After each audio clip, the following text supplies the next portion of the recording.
আসসালামু আলাইকুম বন্ধুরা, দেখতে পাচ্ছেন এখানে অনেকগুলো হাঁসের বাচ্চা, প্রায় 2000 বাচ্চা আছে এখানে।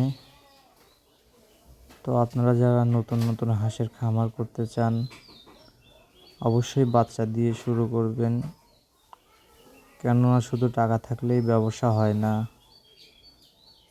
আপনাদের মনে ধারণা আমার অনেক টাকা আছে, আমি বড় হাঁস কিনবো, ডিম পাড়াবো, অনেক টাকা কামাই করব, কিন্তু এটা আসলেই ভ্রান্ত ধারণা। তো হাঁসের বিজনেস শুরু করতে হলে অবশ্যই আপনাকে প্রথমে বাচ্চা দিয়েই শুরু করতে হবে। তো এই জায়গাটা দেখেন, অনেক সুন্দর জায়গা। 1 মাস এই জায়গাতে হাঁসগুলোকে ব্রুডিং করে রাখা হয়। 1 মাস পর এখান থেকে বিলে নিয়ে যাওয়া হবে। এটা নাটোর জেলার গুরুদাসপুর থানা চামটা গ্রাম। ওই আমার মামা দেখেন এইখানে হাঁসের গোসল করার জন্য একটা জায়গা বানিয়ে দিয়েছে।